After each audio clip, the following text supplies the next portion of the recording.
Hiya, and welcome back to Devil's Gambit. The game that teaches us that they know. That's it, just they know. We fucked around and now we're about to find out. Anyways, let's just hop right in. And okay, the music is way too loud. There we go. Do you know what a dark god is? Maybe you've heard the term hidden god instead. Dark god? Let me warn you, this is the kind of thing you can't tell the lions or anybody about, but especially the lions. If it reaches the wrong ears, either the Duke or the Inquisition will skin you alive and hang your bloody corpse by the town's entrance, whoever gets to you first. Still want to hear it? It's too late to worry about crossing lines, isn't it? I nod. Badger, let me tell you. What is this really? As he asks this, he opens his arms as though calling attention to our surroundings. Not the shrines, walls, the town, the colony beyond, or even the continent, but divinity. The miracles of nature all around us. Nature? Right. The earth beneath our feet and the air we breathe. Every stone that came to be a part of a house or a fortress. Every gentle kiss. And every bloodshed and plunder. Every little defect in our bodies. Every single pleasure, too. It all is of nature's design. No, it is nature making itself manifest. What do we struggle for if not for the love of life? Even our bodies, some debate this. But if you're a man of the earth, then you know I'm telling the truth when I say nature is a living, breathing being. A system. The words come out of their own accord. Aaron nods. Wait, did I read that with the wrong voice? No, I didn't. Aaron nods. Exactly. The mother of all systems. God. And in it, we are nothing but the miserable little cubs clinging for sustenance, willing to kick our own siblings down if it means we can get just a little more. I ask you now, how do demons fit in this? From what I've heard, I guess they are an illness. Almost, but no. An illness implies an imbalance, but where does that imbalance come from? When nature is perfect? No, a demon is something from outside the reach of nature itself. It is a venom that has found its way to our world, and whose presence corrodes it. And a dark god is the snake that produces it. Their names, shapes, and all else has been long forgotten, buried who knows where by the Inquisition, hence the name, a god in the dark, a hidden deity. This is hard to wrap my head around. Well, it is mind-boggling at first. Think of the valley, Hector. Why is it so different? Why does the air, the earth, everything feel off, so hostile? It's because it's the work of a different god or system, as you say. One that is incompatible with ours. Are demons the means through which these gods spread, then? Sometimes, yes. It depends on the dark god, really. Some don't produce demons because they have a different way to spread. Even in a sea of abnormality, Rannai's dark god is an odd one. Demons infested the Eye Valley once, yet they never went out of it, only reacting to trespassers. Maybe Rannai's dark god just wants to be left alone. Or maybe it's just a lazy god.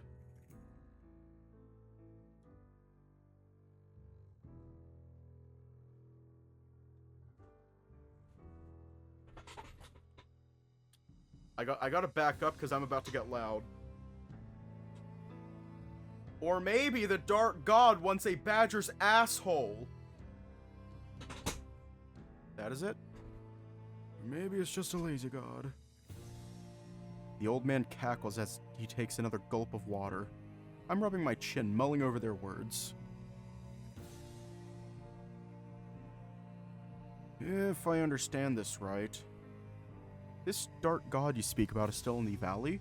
Yes, right beneath our feet. And it's imperative that its slumber remains uninterrupted.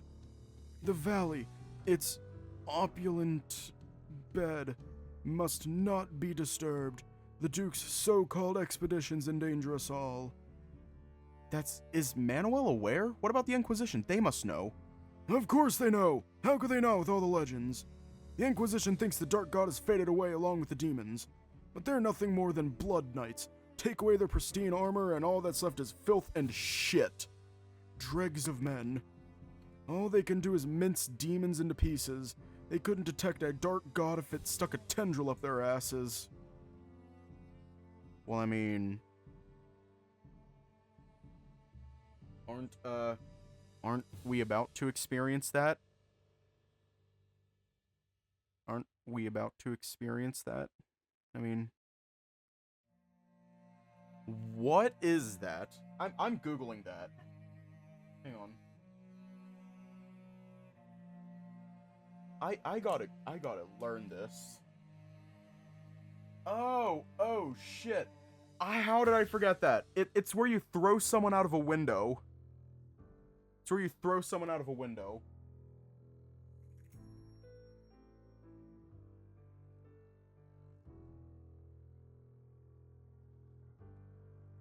Why are we...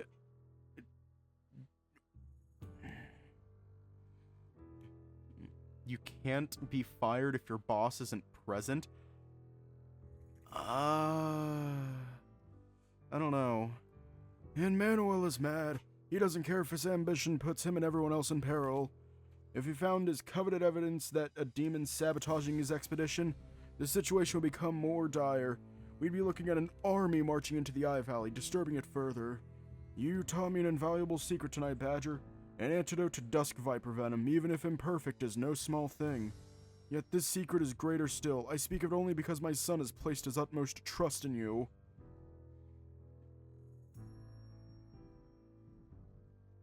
This is all I know. Shit. Dinner is over. After Cadgan collects the dishes, Aranon gets up, snapping a dozen bones back in place, and prepares his pipe. Are you going back to town, my son? I planned on staying, actually. I recall we were supposed to assess the stars, and I thought tonight would be appropriate. That was before Hector told me he meant to visit. I should escort him back to town. If it's alright, we could do it another night. No, you don't have to do that. The path was clear. I can make it back on my own. Are you sure? It's fine. You don't have to worry about me. I'm a resourceful badger. That you indeed are. Still, I can at least accompany you part of the way. The forest is tricky at night, and I know your eyes aren't as good as your nose. Not to mention, who knows what lurks out there at night. You drive a hard bargain. If I have no other choice. Alright, Dad, I'll be back shortly. You can go ahead and bring out the star maps.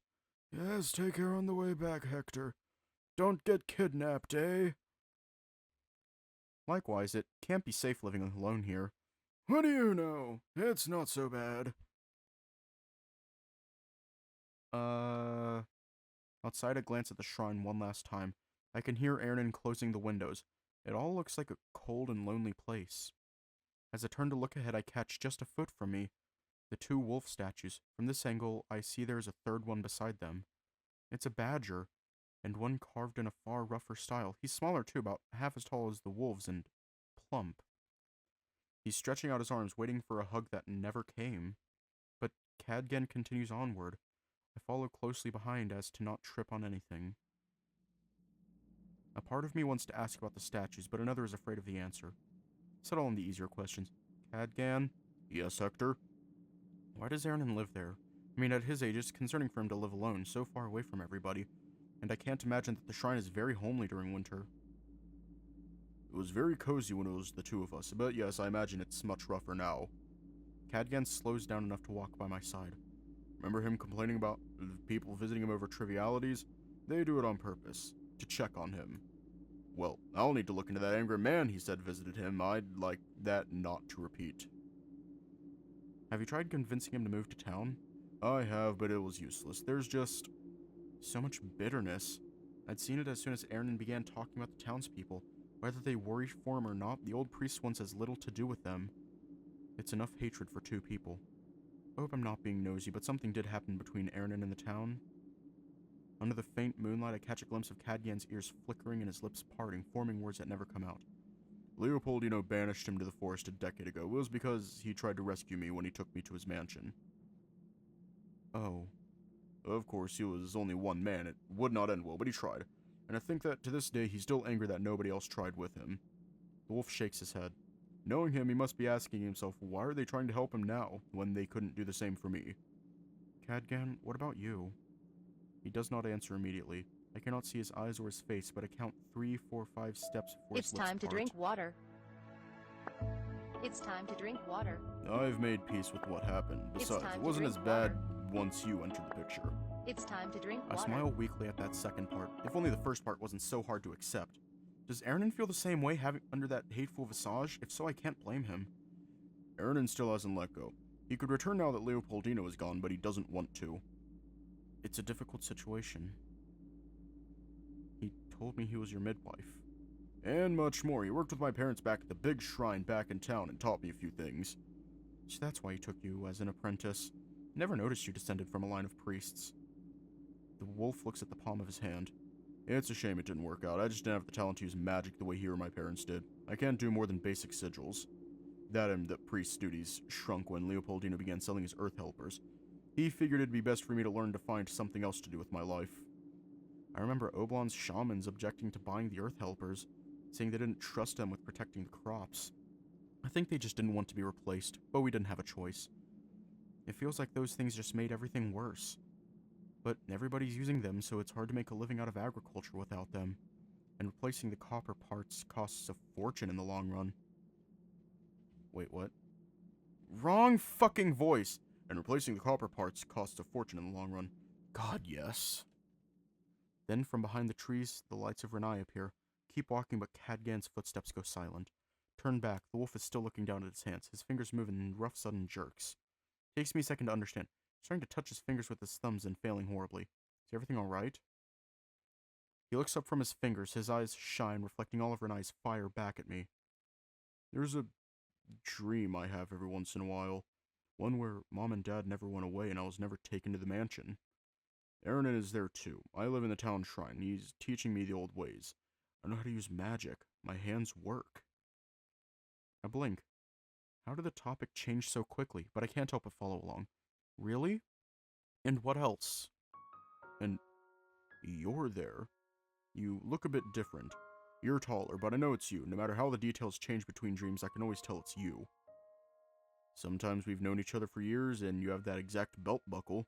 You've been visiting for most of your life. The blacksmith is with you often. Sometimes I see you as if it was for the first time. Coming in through the shrine's sunlit door. It's dark outside and I can barely see your face, but I know. I just know. Cadgan. You were always so serious, but we still behave like rascals at times, going on adventures, playing pranks. I laugh. Feel a burst of warmth in my chest when we walk together. We like to wrestle. I play my pranks on you often, and you want more. Sometimes by the river we undress, and... He stares at the palm of his hand before clutching it into a fist. And... He looks up at me. There's been times when I'm looking at you. I remember all that, and it makes me want to cry, but... I can't. All I feel is a mist in my eyes, and I can't. Alongside those words comes out a sniff, not from him, it's me that's starting to tear up. Why? I keep thinking about how different everything could have been, but that's just not me. That's another Cadgan. One that still remember what it's like to feel warm inside. What if one day I held you just like I've dreamed, but felt nothing? If I throw myself at him, wrapping the wolf up in a tight embrace. Cadgan raises his arms in shock, but stays still as the silence of the night envelops us. In that beautiful dark, surrounded by the woods and so distant from Rannai's flames. His arms pull me close. His claws dig into my clothes, down to my fur and skin. It does not hurt. By God, it could never hurt. And there in his chest I feel an incredible burning warmth, more passionate than the festival's flames. I don't know what changed Cadgan, but it's alright. You're still Cadgan. My Cadgan, please. But is he feeling the same thing as you, Hector? Look up to his eyes. Is he in this same bliss, or are they wide open in horror at what he's become? But I'm too afraid to look. Too used to every bit of good in the world being snuffed out. If I do it, I might lose this moment too. I wish we could just stay like this forever. That's when I feel Cadgan's snout on top of my head. His chest deflates under my embrace. He breathes out and hears sniffle as his rough-knuckled fingers curl tighter on my clothes. God, his chest. Never have I felt such warmth.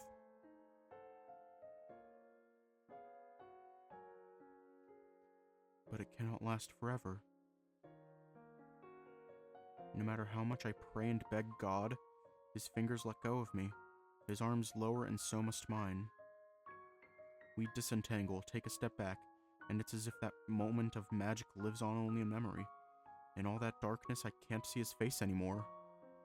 Good night, Hector. Thank you. Good night, Cadgan. Stay safe out there. You too. He turns around and makes his way to the shrine. I stand there for a moment before I walk off, not to Arwell's nest, but to the forest. To the river. Let me just... We're gonna need all the censoring we can get, because... Go ahead and explode log. Because, I have a feeling that his penis is going to be involved. I recall the demon's message, "Tonight, Badger."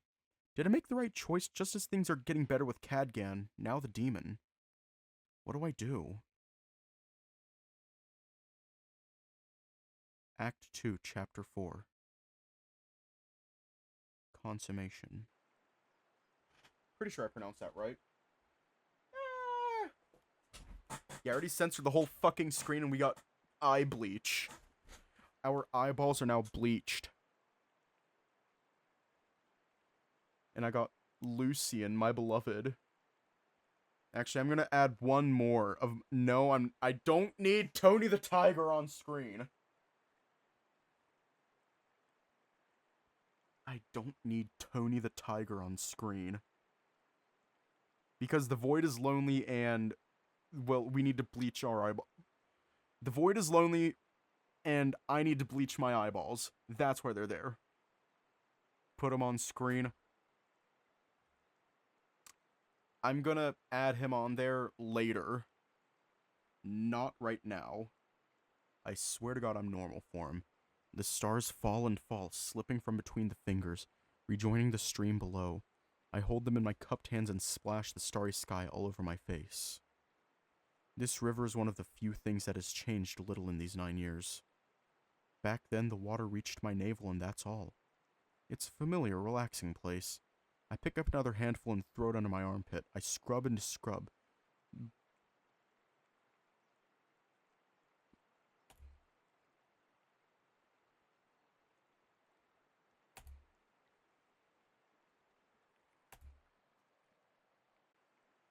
Even if Cadgan was to completely turn around, could he give me the companionship and love I want?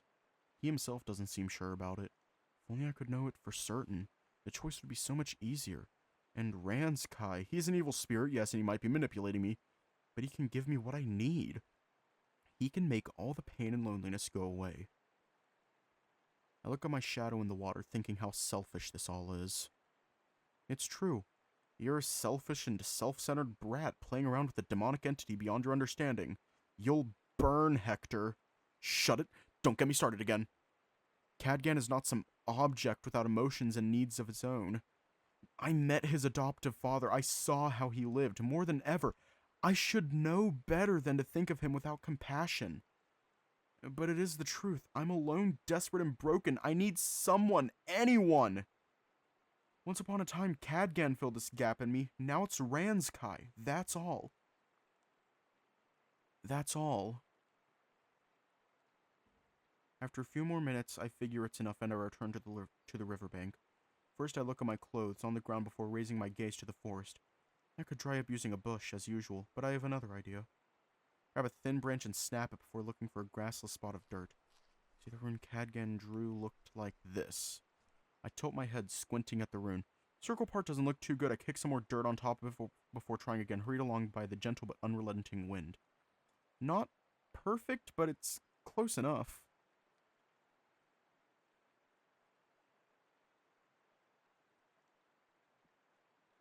There is. All it needs is some magic now. Toss the stick aside and crouch, resting my hands on the circle. The tip of my fingers glow in the circle, then the sigil fill with an orange light. But something's different. Little by little, the warmth turns into an almost searing heat. I instinctively move my hand away, expecting the rune to lose its magic, but it keeps glowing, though slowly losing heat. Strange, it's my first time casting this rune. I didn't even perfectly replicate it. I only poured a drop of magic into it, and yet the effect is overwhelming. When Cadgan used it, he had to be in constant contact with it too, and it didn't become nearly this hot. Why is it working differently? He mentioned lacking magical talent. Maybe that's the explanation. Having more limited skills, this simple rune demanded a greater focus to cast, only to display weaker results. Then I recall his twitching thumb and trying to reach the tip of his fingers. This isn't the first time you've seen it, Hector. Back in Oblon when Mr. Edgar injured his hands in that woodcutting accident, remember? He couldn't hold a plow afterwards, and neither could he cast magic. Not even to light up a prismilium. It was one of the first lessons Dad taught you. See that no harm comes to your hands, for they're your greatest tool. The issue wasn't the rune being misshapen. It had to be his... The thought is cut short by a sharp breeze. Huddling up, I sit on top of the rune, and the warmth flows into me. It's not searing anymore, and now that I'm not pouring more energy to it, a ripple goes through my body, ending in a blissful sigh. It feels so good. I continue rubbing my arms and body, squeezing the humidity off my fur. What remains is slowly but surely dried by the rune. Well, you just couldn't wait, could you? As though I just noticed a spider crawling on my back, my entire body tenses up at once, and a gasp jumps out of my throat. Turn around, searching for red and purple in the darkness. Alright, I'm gonna lower my mic for a phone just so it's easier for me to do Ranskai's voice. And there we go. The demon is leaning against a tree, arms crossed with a lecherous look in his eyes. He's enjoying the view, taking every detail in. Yeah.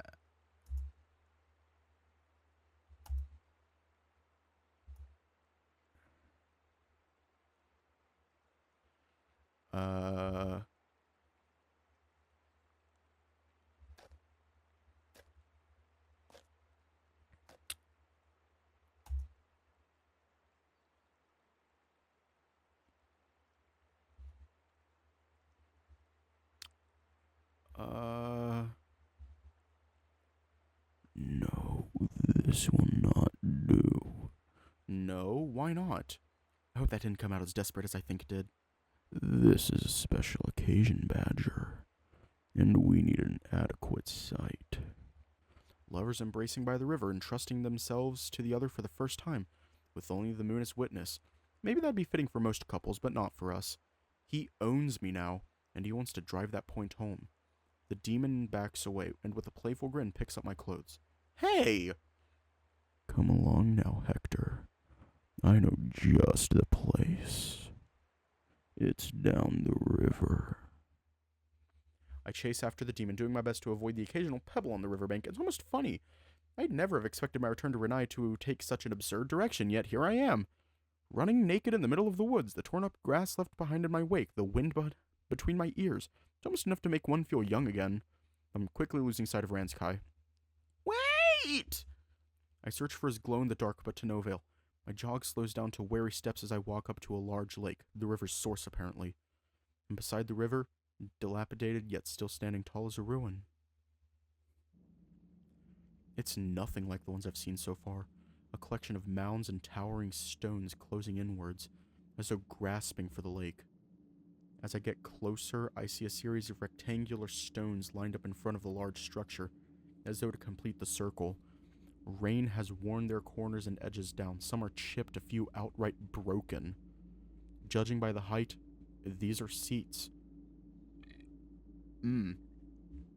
This must be an amphitheater, built by the same people who left the ruins in the valley. Not much grass is growing around here. Either somebody takes care of this place or it gets visitors every once in a while. Ranskai must be nearby. I smell him. Hello? Beyond the amphitheater, there is only endless darkness. My gaze returns to the stones, and out of the corner of my eye, I catch a pink glow. My first thought is that it's the demon, but no. There's a single glowing sigil in the far end of the pillar. Little by little, the glow spreads as more runes appear on it before it spreads to the others. Then the Devil of Rannai finally appears before me. Welcome, Badger, to one of Rannai's many holy sites. Holy? Indeed. Long time ago, this was a place for our worlds to meet. Your nature. He points at me with an exaggerated gesture, and then slowly at his own chest. And my eye. You mean The pages upon pages of demons and mortals with their arms, legs, and tongues intertwined in an unholy union of what is meant to be and what is not. I wonder if they were all as foolish as me, so desperate for warmth that they'd accept it even from a demon. But there's not enough love going around on this earth, is there? If life throws you down unlovable and deadly paths, if it pushes you to the brink of despair, was there really an alternative?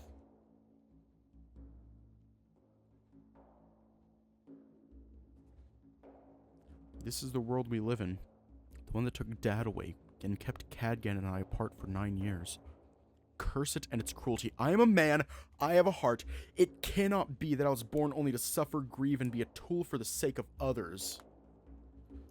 Maybe they saw it too. Those people in the book must have reached the same conclusion and forsaken it all as well. No, you're just trying to justify your terrible decision, Hector. Surely you caught a hint of it when you were snooping around. Which reminds me, did you enjoy my art? In the blink of an eye, Ranskai, the sly shouter that he is, slips behind my back. I feel his hands on my belly and my mind goes oh.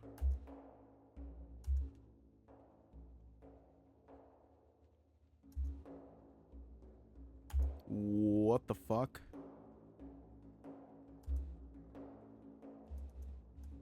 Yeah, I'm not reading all this.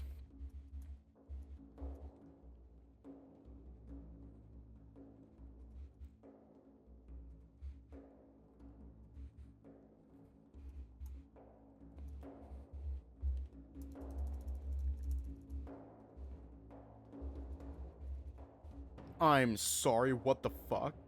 Oh. That's not what I thought it was.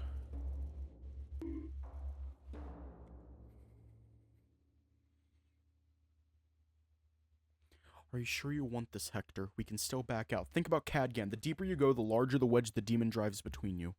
What wedge? Come on. Weren't you the one telling me to forget about him? That I'd find him with horror in his eyes while we hugged? You're the one trying to starve my soul. You won't ever let me enjoy life or love anyone. And until I work myself to an early grave, you'll never be satisfied. Listen to me, damn it. How would Cadgan feel if he learned that you've been laying with a monster? That you sold your soul away? What would Dad think? He's a demon, an affront to nature and an insult to God. He's all I have. Even Cadgan, if we had a moment tonight, I can't be sure where it'll go. Not even he can tell. Stop using Cadgan to confuse me. And Dad, he doesn't think about anything anymore. Let him be. I'm pulled out of my skull by the sound of the demon's chuckle. His smile has gained an impish edge. Not taking his eyes off of me for a moment. Oh.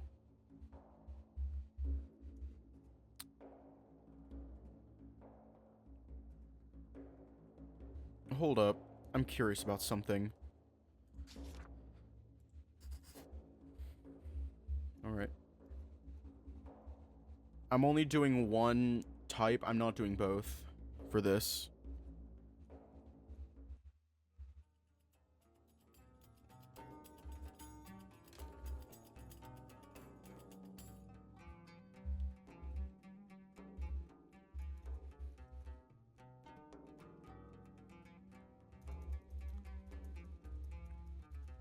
Oh, it's like a comic book. That's awful.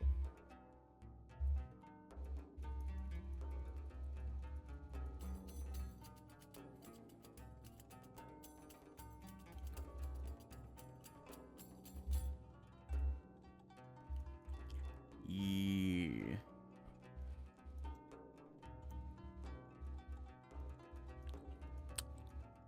Wow, I hate this.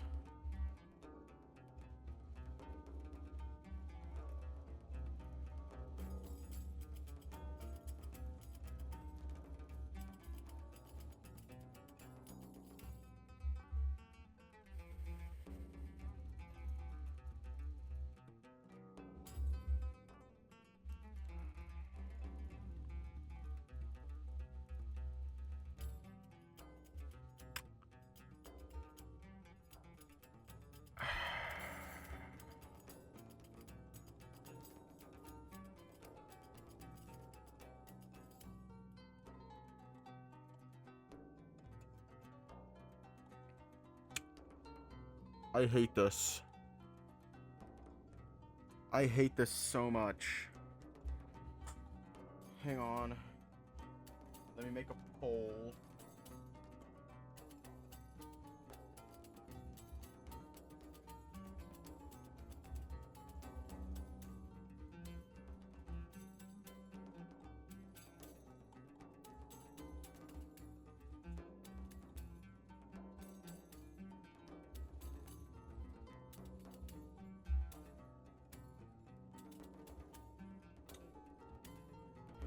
I hate this. No, we're doing it right now.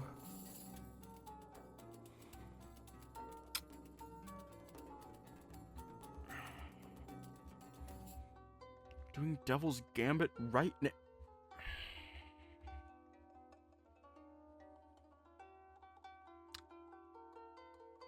I'm gonna get something to drink real quick. I am not intoxicated enough for this shit. I am not intoxicated enough for this shit. Oh no, I'm going to. I'm not reading this shit. I'm not reading it.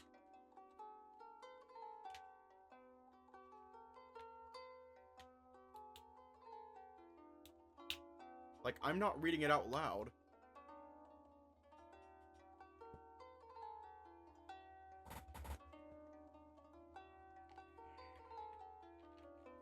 I'm uncomfortable because it's live. That's about it. Like, here's the thing. I can handle a lot. However, comma, there is a limit. And while I am mildly uncomfortable, it's not to the point where I just want to go shrivel up. I'm not that uncomfortable.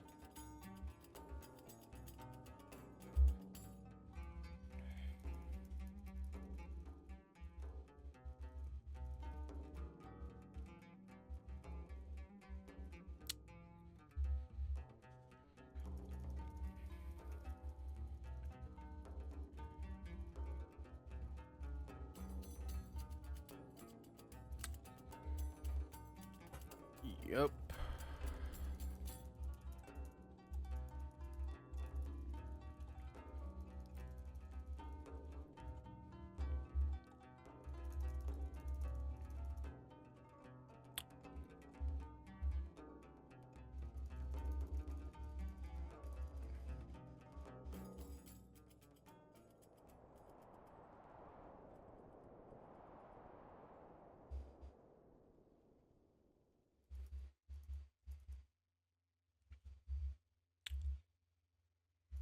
Yep, that's something.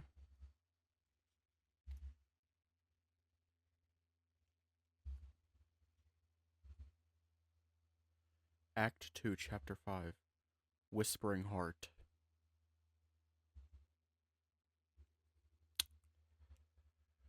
Yeah, that was something. And I don't know how to feel about it.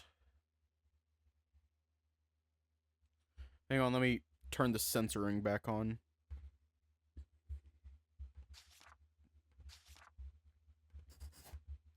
Alright. Censoring is back on. Now, fuck. Sunlight hitting me on the face never fails to wake me up. Yeah, we did. On a hot summer morning, it'll spread a gentle warmth from fur to skin, and with the heat, all surrounding scents will become vivid. But even on a cloudy, rainy, or cold day, sunlight still forces me awake. Even if I haven't slept in days, even if I want to rest, my body is stubborn. I could close the curtains, but the single sliver of light sneaking in would be enough. And if it weren't, the birds and Arwell and his patrons would begin their concert at all at the same time as well. But today it's almost as if I'm enveloped in sunlight, yet I rest. It's so warm and soft, but I feel heavy. My body doesn't want to leave the bed. If only I had a low-stakes job, why couldn't Dad acquire a fascination with woodworking instead? Then at least there'd be no problem with closing shop for a day every once in a while. Staying for just another minute or two won't hurt. I can scarcely believe what happened last night, despite my yearning for Cadgan and the way other men would catch my eye every once in a while. I never gave my feelings much thought. It was hard to, with Dad drilling into me that I had to focus on my studies all this time. I know he wouldn't. I know he would have wanted me to have a child too, somebody to pass down my knowledge to, as he did to me. Figured I'd meet someone to do that with eventually. Never tried thinking about what I wanted though. But God, the way Rannai talked to me last night, how he possessed me. Oh shit! Fuck. Fuck. Fuck.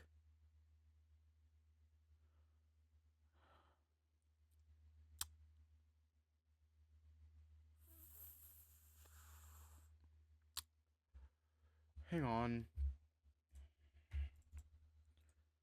Alright, let me check.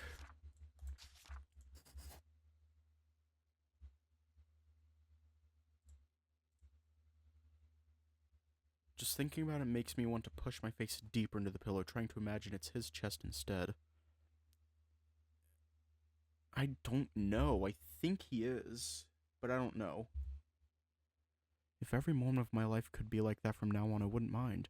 Come to think of it, how did I return here? I remember being in the forest with Rannai and everything we did. I'd fallen asleep after that. Then did Rannai bring me back? I furrow my eyebrows, opening my eyes just enough to look around the room. Then I finally notice the weight on me isn't just from coziness. But it can't be, at least it shouldn't be. I turn just enough to peek behind me, and there he is, the Devil of Rannai, out in dim daylight. Good morning, Hector. You're here? Yes, why would I not be? I can come and go as I please, in case you haven't noticed. But I thought you were a Night Stalker, and the demon's ears perk up, and he breathes, and he breaks out in a cackle. Me, a Night Stalker? Please.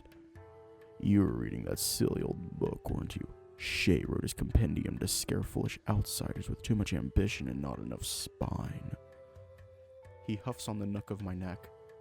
There's some truth there, sure, amidst the embellishments and guesswork. You'll need to do better than that, Badger. Oh! I whimper as the demon places a kiss on my nape. His fangs grazing me ever so slightly. He holds me tight as though afraid I'll vanish if he lets go. His heartbeat rumbles through him and into me. No doubt it'll lull me back to sleep if I close my eyes now, assuming Rannai doesn't try anything more dubious. And just as I'm thinking that, he does that. We can't right now.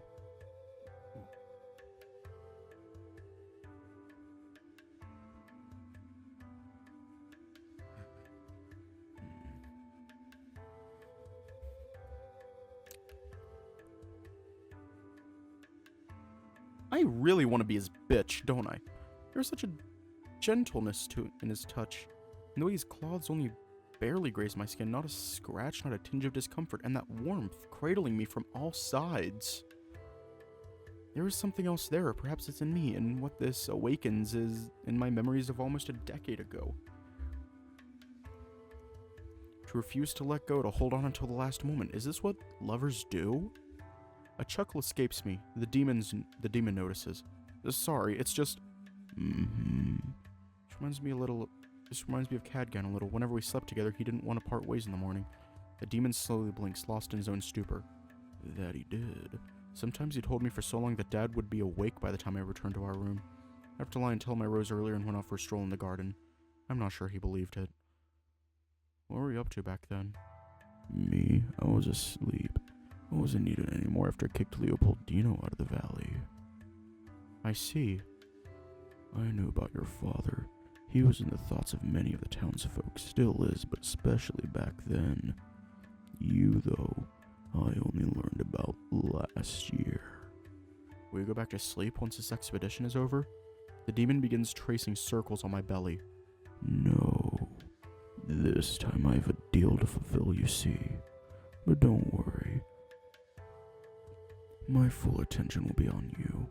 I don't have a bone to pick with the Duke and the townsfolk once they go back to respecting and fearing the valley. They should consider themselves lucky. If not for you, I would bless them with a true catastrophe before going back to sleep.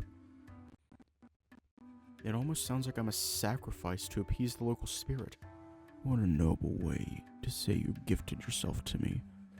You must be the happiest sacrifice in the whole world, then.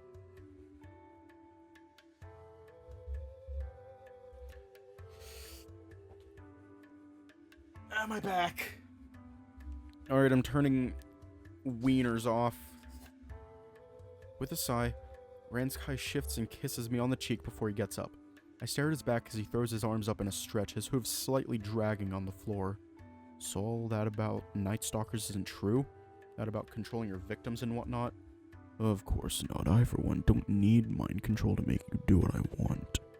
I suppose. What happened to the other demons? Are they hiding? Aren't you curious today? Yesterday, a part of me was ready to accept the demon, while another resisted and urged me to visit the shrine. After last night, the rebellious spirit is quieter than ever, but I still find myself wanting to learn more about him. If anything, my thirst has only grown. Wish he'd start talking and I could silently listen while he holds me. Why do I like Rannai so much? He indulges me in everything I didn't know I wanted. But why do I trust him enough to allow him to do that? How come I welcomed him around and in me so eagerly? Could be he's just that charming, but that doesn't necessarily translate to trust. You can be talked into doing something and regret it later, but I don't feel like that in the least. He's a demon! Every caress and sweet thing he says should feel as ominous as landing on the sap of a carnivorous plant. But even now, with a clearer mind, it just doesn't. I admit to feeling a pang of curiosity, though I feel we're close. I don't know much about you, do I? The devil's grin grows sharper as he hunches over, grabbing me by the cheeks. You know I love you. It's the fundamental thing, Hector. Isn't that enough? Those words pierce right through me. It's as though I'm about to smile and tear up at the same time. Then he beams at me, warmer than the sun at the tallest peak. I even catch in his voice a hitch, some kind of wild joy at saying those words that breaks his demonic attitude. But, you see, I don't know what to do, what to say, what do I feel? His words, his voice, his smile, it all feels so honest all of a sudden. But in the time it takes me to blink, it turns into a grin. A cheeky one, laughter barely contained. I recall it clearly, Badger. When I first awakened, when I was but a mind sprouting from a dark lake, I found this absence. Amidst all the fear, doubt, regrets, and pain, and grief flowing into me, nourishing me was that aching want.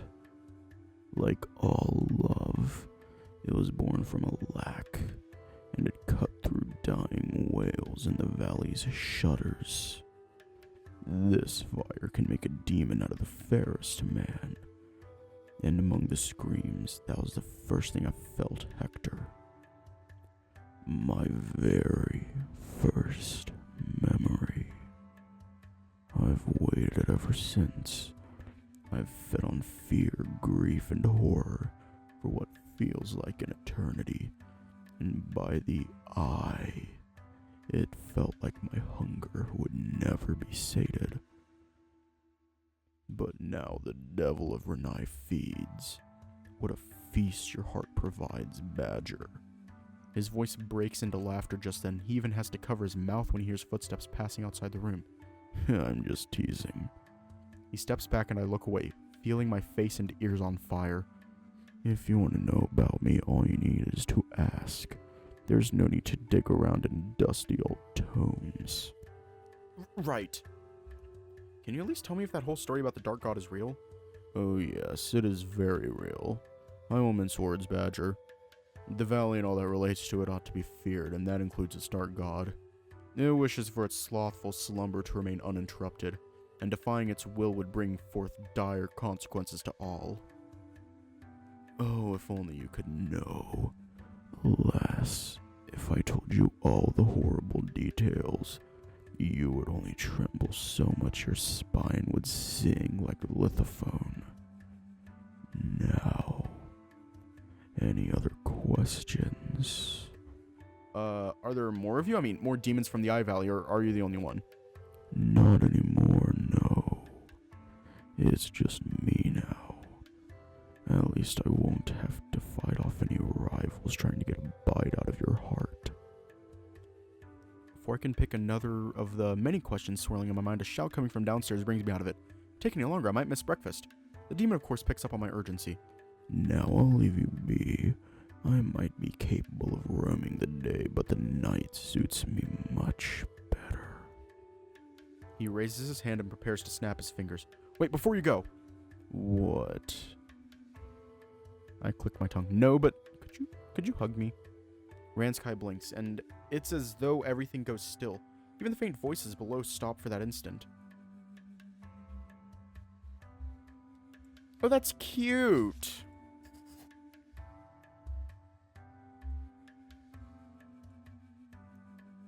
Then he smiles, opens his arms, and proceeds to pick me up into a back-breaking hug. And here I thought you wouldn't ask. Ranskai's beaming, none the wiser to how close my vertebrae are to shattering. His ear twitches and his grip loosens, letting me plop butt first onto the bed. Ooh, pardon my enthusiasm. I lean forward, rubbing my back with a groan. The demon scratches his chin with a contemplative look. Now I'll let you start your day. I won't be seeing you tonight, but remember, I'm always near. Don't miss me too much, eh? Right, see you soon. And just like that, he's gone. He always disappears so fast. I wanted at least his warmth to keep me company a little longer. Didn't expect him to almost snap my back, but I'm happy he was so enthusiastic. How absurd, how selfish, how giddy I am. It's only when I'm making my way down that I start feeling just how sore my behind is. Were not for that stretchiness elixir, I wouldn't be walking right now. This is Ranskai's fault. He went too rough on me last night, but I'm angry at myself. I wish I could have taken him better. Oh my god! That's something I can improve in the future. Right now, I should be dreading what my hospital shift will look like. Cadgan isn't here today. Maybe he's making his way back from the shrine or spending some more time with Ernan before he departs. I'm in the middle of finishing breakfast when somebody drags his chair next to me with a screech, making me tense my shoulders.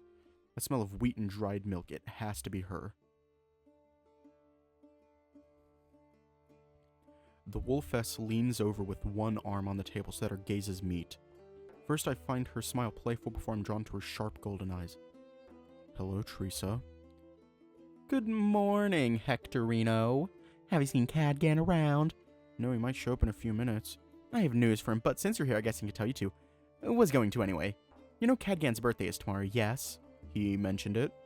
I skipped the part where he complained about Teresa planning a party. I'm so glad you remembered. I knew I could count on you to be a good friend. So tomorrow we're going to the forest shrine to celebrate it, and you naturally are coming. A birthday party for my best friend? How could I refuse? Well, why the shrine? Did the priest approve it? He wouldn't come to town, so we're going to him instead. Besides, I already asked for permission a few days ago, and he approved. Okay, what kind of party is this, by the way? How many people are coming? Well, I don't know how many people actually show, but I've been inviting everybody I come across, so who knows? And the priest authorized it. Mm-hmm. Teresa is the sort of woman who never lets go once she settles her sights on an object. I imagine Ernan would have had more luck breaking free from the coils of an anaconda than refusing her request. I figure he wasn't happy about inviting a bunch of townsfolk into his home, but how is he going to stop her? Besides, this is for his son's birthday.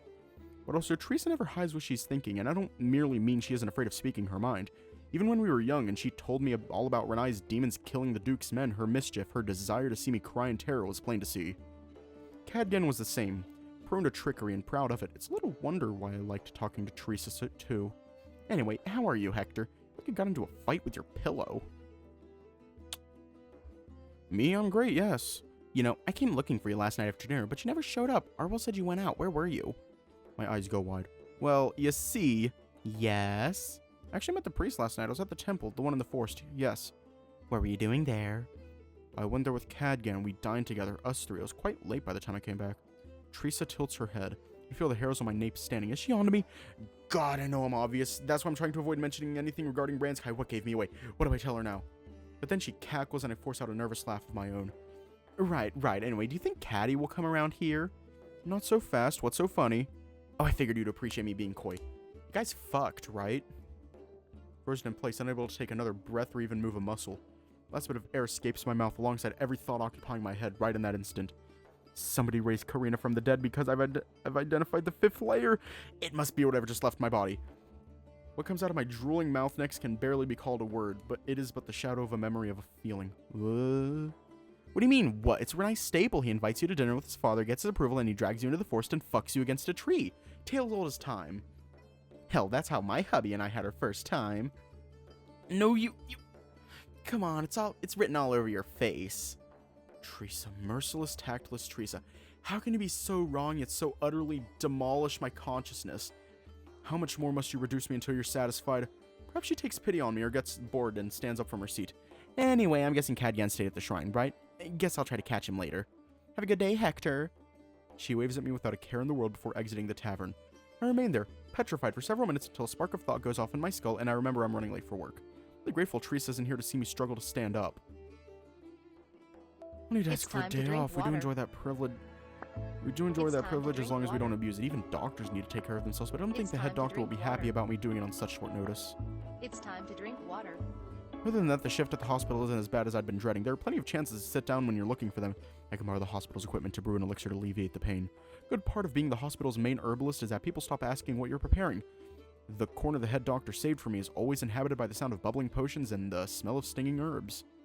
A smell, though not as pleasant, not too different from Ranskai's. She knows. Anyways, we're gonna leave off here tonight.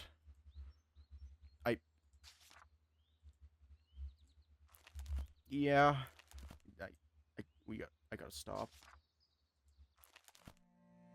She knows what we are and what we did. Anyways, stay safe and have a good night. And I will see you all tomorrow.